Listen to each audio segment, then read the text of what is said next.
Hey everyone, welcome back. So, you think you know Canada, eh? You're probably picturing a friendly lumberjack riding a moose, apologizing profusely for spilling a little maple syrup on his hockey stick. And while, yes, we are aggressively polite, and yes, maple syrup is basically our lifeblood, there's a whole lot more to the Great White North than meets the eye. I mean, a lot more.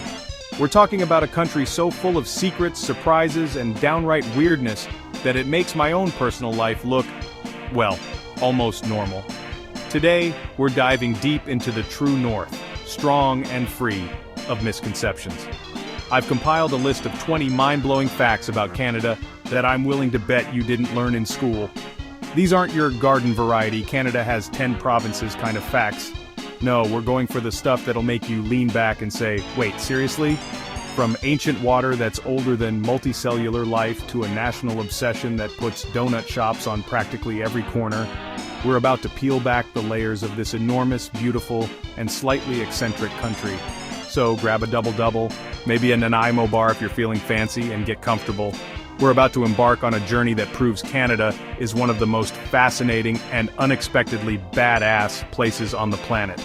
I promise by the end of this you'll look at your friendly Canadian neighbor with a newfound sense of awe and maybe a little bit of suspicion. Just kidding, mostly. Let's get into it. Alright, let's start at the very beginning, which, as a famous singing nun once told us, is a very good place to start. The name Canada, it sounds so official, so established. You probably think some guy in a powdered wig named Sir Reginald Kennedington III came up with it, but you'd be wrong, and Sir Reginald would be very disappointed in you. The truth is much cooler and goes way, way back, long before we were arguing about the merits of putting pineapple on pizza, which, by the way, was a Canadian invention. You're welcome, world. The name Canada actually comes from the Huron-Iroquois word Canada. And what does this beautiful historic word mean? The vast, majestic land of untamed wilderness and soaring eagles? Nope. It means village, or settlement. That's it. Just village.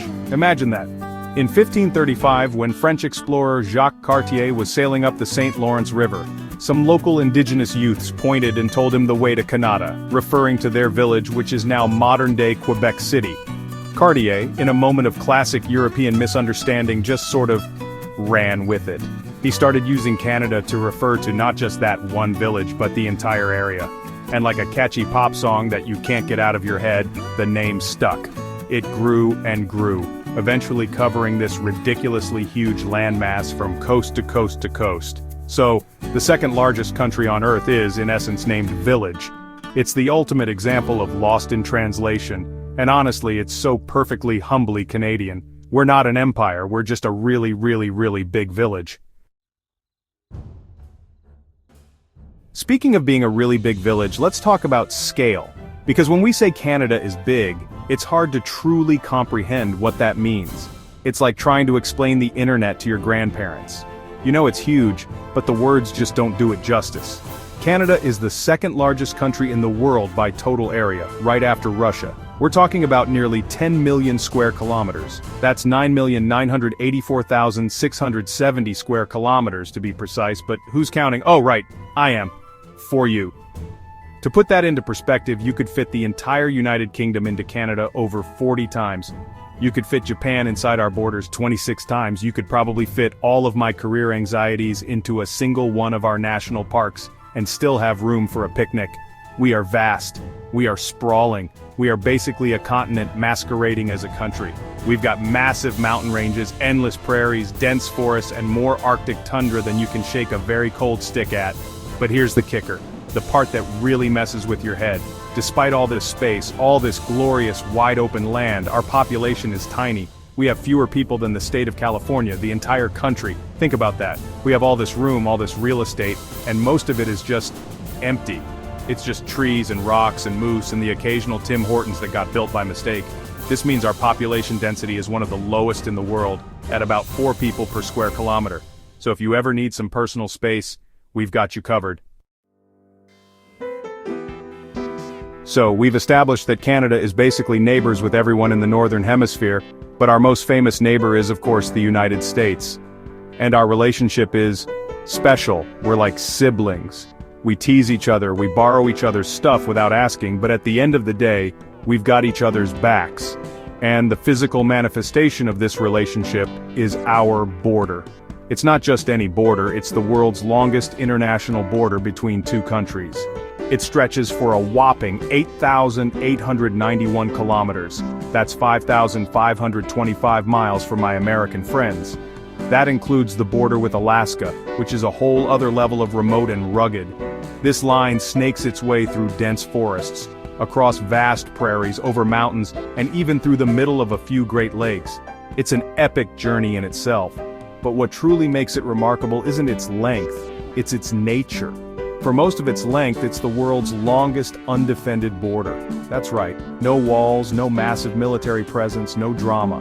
For long stretches, the only thing separating the two countries is a clear-cut line through the trees called the slash, or a few small monuments. There are even towns like Stansted, Quebec, where the border literally runs down the middle of a street, or right through buildings like the Haskell Free Library and Opera House. You can check out a book in America and return it in Canada. It's a testament to over a century of peace and friendship. And it proves you can be good neighbors without building a giant fence, just a really, really long, polite line. If you were to look at a map of Canada from space, you might notice it looks a little sparkly. That's not because we coat the country in glitter, though honestly that's not a bad idea for next Canada Day. It's because Canada is absolutely riddled with lakes. We're not just talking about a few big ones here and there, we're talking about an obsession, a pathological, all-consuming love affair with bodies of fresh water. And wow, the numbers are just staggering, almost to the point of being unbelievable. Canada has more lakes than every other country in the world combined. Let me repeat that because it sounds like a lie I just made up. Canada has more lakes than the rest of the world combined. It's estimated that there are nearly 3 million lakes in Canada. About 60% of all the world's lakes are within our borders. This is all thanks to the last ice age, where massive glaciers carved up the landscape and then melted, leaving behind these beautiful watery scars all over the Canadian Shield. This abundance of water really defines us. It shapes our environment, our economy, and our national identity. It means that no matter where you are in Canada, you're probably not too far from a lake. It's where we spend our summers, canoeing, fishing, swimming, or just sitting on a dock, listening to the call of a loon. It's a fundamental part of the Canadian experience. We have so much fresh water, it's almost embarrassing. While other countries are fighting over water rights, we're just trying to figure out which of our 2 million lakes to visit this weekend. It's a tough life. You know how big a country is by how many times you have to change your watch when you cross it. For some countries, that's 0. For the continental United States, it's 4. But Canada? We decided to take it to another level. Being the second largest country has its logistical quirks, and one of the biggest is time itself. Canada is so ridiculously wide that it spans 6, count 'em 6, primary time zones. That's a lot of different times to keep track of. From east to west, we've got Newfoundland time, Atlantic time, Eastern time, Central time, Mountain time, and Pacific time. And yes, you heard that right. Newfoundland has its own special time zone. It's a half-hour off from the Atlantic time zone, just to keep things interesting. It's a quirky little detail that perfectly sums up Newfoundland's unique character. They march to the beat of their own drum, or in this case, to the tick of their own clock, exactly 30 minutes ahead of their neighbors. This temporal vastness has some fun consequences. For one, it means that on New Year's Eve, Canada gets to celebrate the arrival of the new year 6 different times. The party starts in St. John's, Newfoundland, and then rolls across the country like a slow-moving wave of champagne and awkward renditions of Auld Lang Syne, finally finishing up hours later in British Columbia. It's a 6-hour-long national party. It also means that when someone in Vancouver is just waking up and having their morning coffee at 7 a.m., people in Newfoundland are already thinking about their lunch break at 11:30 a.m. It's a daily reminder of just how massive this country truly is. When you think of countries with massive coastlines, you might think of Australia or maybe Indonesia, but hold my poutine, because Canada is here to blow them all out of the water, literally. We are what's known as a tri-ocean nation, which honestly sounds like something out of a fantasy novel. It means our borders are touched by not 1, not 2, but 3 different oceans. The Atlantic to the east, the Pacific to the west, and the icy, formidable Arctic to the north. This unique geographical position gives us a coastline that is, to put it mildly, absurdly long. If you were to stretch out Canada's coastline, including all the islands, it would measure about 243,042 kilometers. That's over 151,000 miles. And just to give you some context, that is the longest coastline of any country in the world, by a massive margin. It's so long that if you decided to walk it, and you walk 20 kilometers every single day, it would take you more than 33 years to complete the journey. You'd start as a bright-eyed youth, and finish as a weathered senior citizen with some incredible stories. This triple ocean access has shaped our history, our culture, and our strategic importance. From the fishing villages of the Maritimes on the Atlantic, to the bustling ports of the Pacific, to the remote and vital indigenous communities of the Arctic, our relationship with the sea is deeply ingrained in our identity. It's a source of immense natural beauty, incredible biodiversity, and a constant reminder that Canada isn't just a land of forests and prairies, but a powerful maritime nation as well. We're surrounded, in the best way possible. You know, nature really likes to show off sometimes, and in Canada, one of its most dramatic performances happens twice a day, every single day, in a place called the Bay of Fundy. Nestled between the provinces of New Brunswick and Nova Scotia, this bay is home to the highest tides on planet Earth.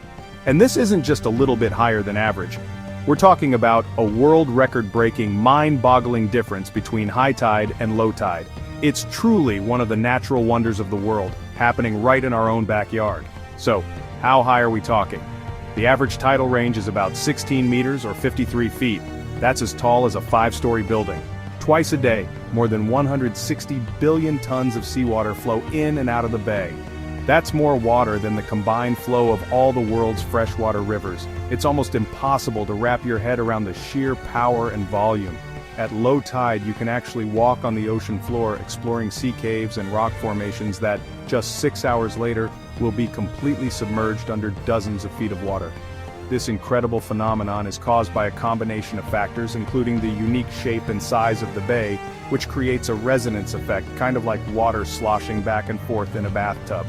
This natural spectacle has carved out a stunning landscape like the famous Hopewell Rocks, also known as the Flower Pot Rocks. These are sandstone towers that have been eroded at their base by the constant tidal action, making them look like giant flower pots on the ocean floor at low tide. It's a powerful daily reminder of nature's relentless force. Alright, get ready to have a beloved piece of your childhood recontextualized. That lovable, honey-obsessed, silly old bear we all know and love, Winnie the Pooh. He might live in the 100-acre wood in England, but his origins are 100% Canadian. That's right, Pooh Bear is a Canuck.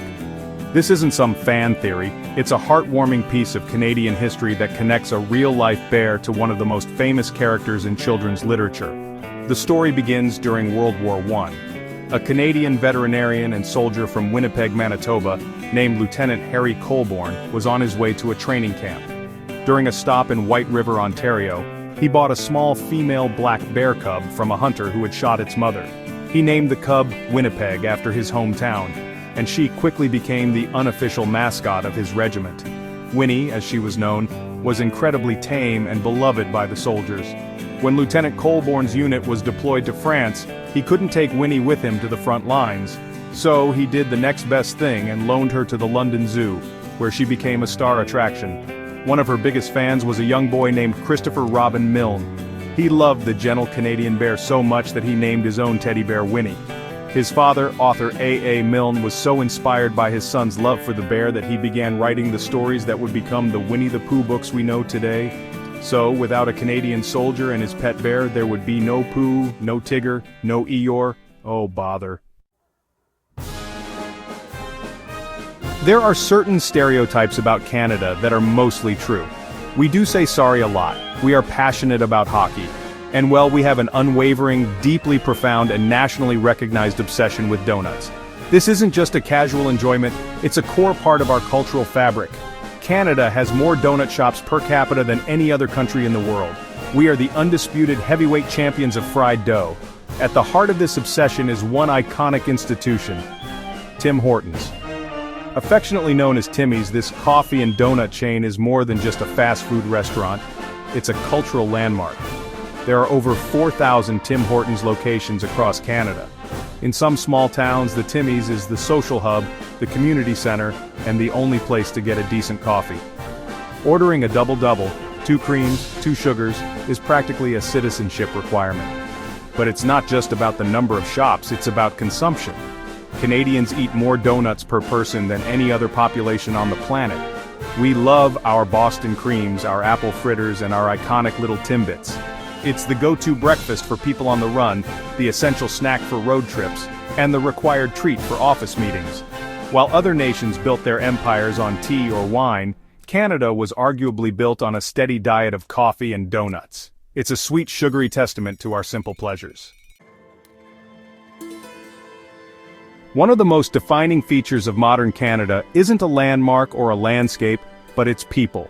For decades, Canada has officially embraced a policy of multiculturalism, but this isn't just a government policy on a piece of paper, it's the lived reality of the country. We don't see our society as a melting pot where everyone is expected to assimilate into one dominant culture. Instead, we prefer the metaphor of a mosaic, a beautiful image made up of countless different distinct tiles that retain their own identity while contributing to the whole. This means that walking down the street in any major Canadian city, like Toronto, Vancouver, or Montreal, is a global experience. You'll hear dozens of different languages, see people from every corner of the earth, and find restaurants serving authentic food from virtually any country you can name. The statistics back this up. Canadians report having over 250 different ethnic origins. It's a staggering level of diversity that enriches the country in countless ways. Over 20% of Canada's population is foreign-born, one of the highest rates among Western countries. People come from all over the world, bringing their traditions, their perspectives, and their histories with them, and they are encouraged to maintain them.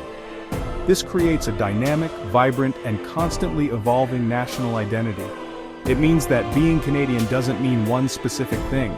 It's a broad, inclusive identity that celebrates differences rather than trying to erase them. It's our greatest strength.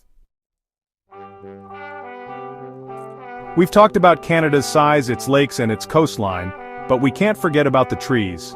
So many trees. Canada is, for all intents and purposes, a forest nation. The sheer scale of our woodlands is almost incomprehensible. Our forests are so vast that they play a significant role in the health of the entire planet. They are one of the world's most important ecological treasures, and we happen to be the custodians of a huge chunk of them. Let's get into the numbers, because they're pretty wild. Canada is home to 347 million hectares of forest. That's an area larger than the entire country of India. This massive green expanse accounts for nearly 9% of all the forests on Earth. 9%. One country holding almost a tenth of the planet's forests. Most of this is boreal forest, a sprawling ecosystem of coniferous trees that stretches across the northern part of the country, acting as a massive green belt. This isn't just a pretty landscape, it's a vital global resource. These forests act as the lungs of the planet, absorbing enormous amounts of carbon dioxide and producing the oxygen we all breathe. They are critical for regulating the global climate. They also provide a habitat for an incredible array of wildlife, from bears and wolves to caribou and millions of migratory birds. So next time you take a deep, fresh breath of air, you can probably thank a Canadian forest. We're happy to share. When we talk about the Great White North, we're not kidding. Canada's territory extends all the way up to the top of the world, deep into the Arctic Circle. And up there, at the very edge of civilization, you'll find a place that redefines the meaning of remote. It's called Alert, and it's located on the northern tip of Ellesmere Island in Nunavut. Alert holds the distinction of being the northernmost permanently inhabited place on planet Earth. It's located just 817 kilometers from the North Pole. Let that sink in. It's closer to the North Pole than it is to the nearest major Canadian city. Life in Alert is not for the faint of heart. It's a world of extremes. The sun sets in late October and doesn't rise again until early March, plunging the settlement into months of perpetual darkness. In the summer, the opposite happens, with 24-hour daylight. Temperatures in winter can plummet to minus 40 degrees Celsius, and that's without the wind chill. So who lives in this frozen, isolated outpost? Alert isn't a town in the traditional sense. It's primarily a Canadian Forces station that monitors signals intelligence and a weather station for Environment Canada. A small rotating population of military personnel and scientists lives there, conducting important research and keeping an eye on the top of the world. It's a lonely, challenging, and incredibly important job performed at the literal end of the earth. Santa Claus is their closest neighbor. Canada has a reputation for being modest. We're not ones to brag. But maybe we should be, because we've given the world some pretty amazing things. And I'm not just talking about poutine and the Canadarm, I'm talking about game-changing, world-altering inventions. Let's start with a big one, basketball. That's right. America's beloved sport was invented by a Canadian. Dr. James Naismith from Almonte, Ontario came up with the game in 1891 while working as a phys ed instructor in Springfield, Massachusetts. He just needed a less injury-prone sport for his students to play indoors during the winter.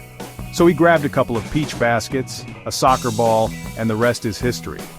But our inventive streak doesn't stop there. Oh no, how about the telephone? While Alexander Graham Bell is often associated with the US, he did much of his foundational work and conceived of the idea in Brantford, Ontario. We've got a solid claim to that one. Feeling a bit under the weather? You can thank Canadian scientists for one of the most important medical breakthroughs of the 20th century. In 1921, a team at the University of Toronto, led by Frederick Banting, discovered insulin, saving millions of lives from diabetes. The list goes on and on.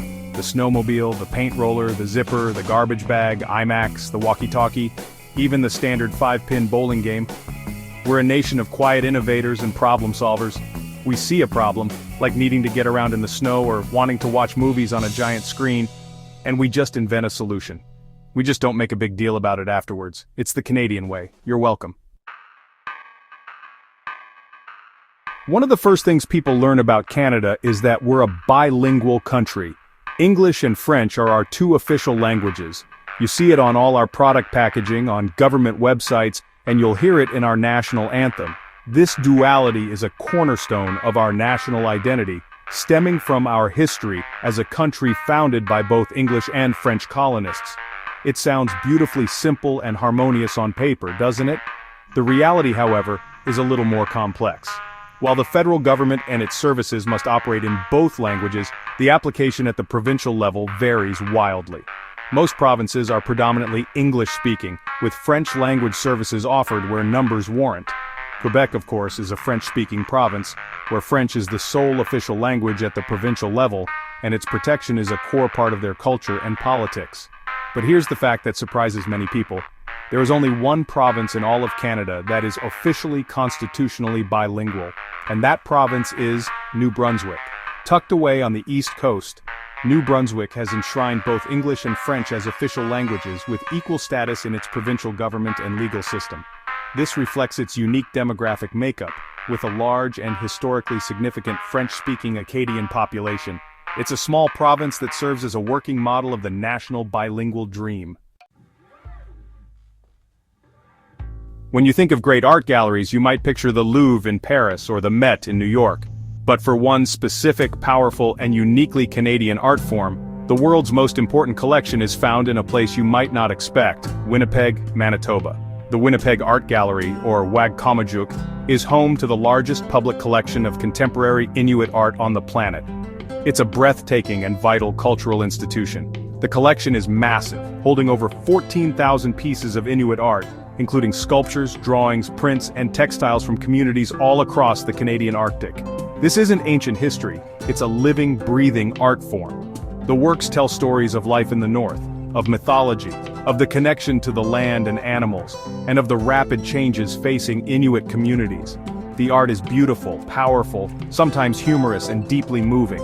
The gallery recently opened a new, dedicated center called Comijuk, which means it is bright, it is lit in Inuktitut. The building itself is a work of art, designed to evoke the landscapes of the North. Its centerpiece is a stunning 3-story visible vault, showcasing thousands of soapstone carvings on display for everyone to see. It's a powerful statement about the importance of this art form to Canada's national identity, and a celebration of the incredible creativity and resilience of the Inuit people. It's a must-see. He's the man of steel, the last son of Krypton, a symbol of truth, justice, and the American way. Or is he? Hold on to your capes because, well, Superman, the most iconic superhero of all time, has a secret identity that's even more secret than Clark Kent. He's Canadian, well, at least half of him is. While the character is famously from the fictional American town of Smallville, one of his creators was a true son of the North.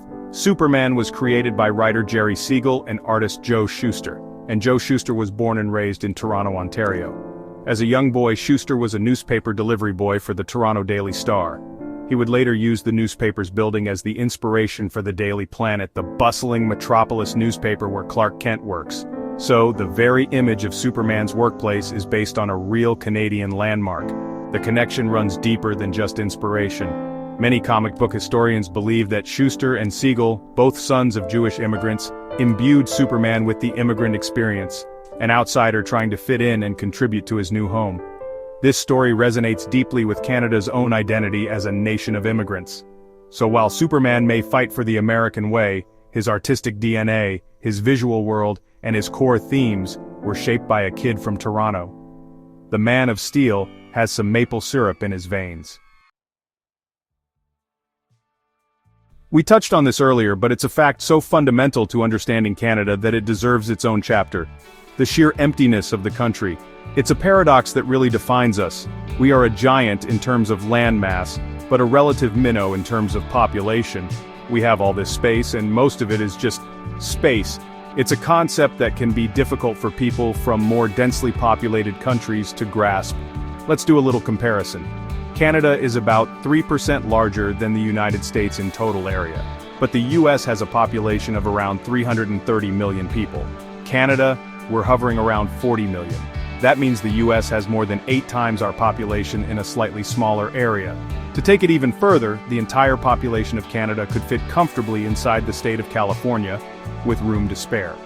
Or think of it this way, the Netherlands has a population density of over 400 people per square kilometer. Canada has 4.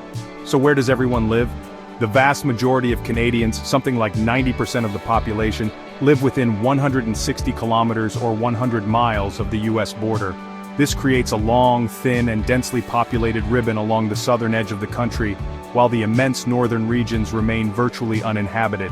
It's a country of sprawling wilderness punctuated by pockets of civilization. This shapes everything from our politics to our infrastructure to our national psyche. We're always aware of the vast, beautiful, and intimidating wilderness just beyond our doorstep. Canadians are known for being able to handle the cold. We embrace winter, we build entire festivals around it, we play hockey on frozen ponds. But there's regular Canadian cold, and then there's the kind of cold that feels like it's from another planet. The kind of cold that can freeze your breath in midair. And Canada holds the record for the coldest temperature ever recorded in North America. A temperature so low it's hard to even imagine. The place was Snag, a tiny, now abandoned village and airstrip in the Yukon Territory. On February 3, 1947, the official thermometer there plunged to a mind-numbing, bone-shattering minus 63 degrees Celsius. That's minus 81.4 degrees Fahrenheit. At that temperature, exposed skin freezes in seconds. Metal becomes brittle and can shatter like glass. The sound of people's breath freezing as they exhaled was apparently audible, a phenomenon the locals called the whispering of the crystals. The scientists stationed there reported other strange phenomena. They could hear dogs barking from a village several kilometers away, the sound waves traveling much farther in the dense, frigid air. Their voices sounded different. It was a level of cold that fundamentally changes the physics of the world around you. So, while we may be known for our warm and friendly demeanor, don't forget that our country is also capable of producing a cold so extreme it sets continental records. We contain multitudes, and some of them are very, very cold. If you want to touch a piece of the Earth's earliest history, you don't need a time machine. You just need a ticket to the Northwest Territories in Canada.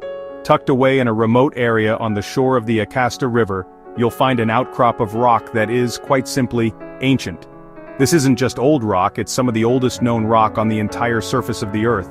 It's a geological treasure that gives us a direct window into our planet's infancy.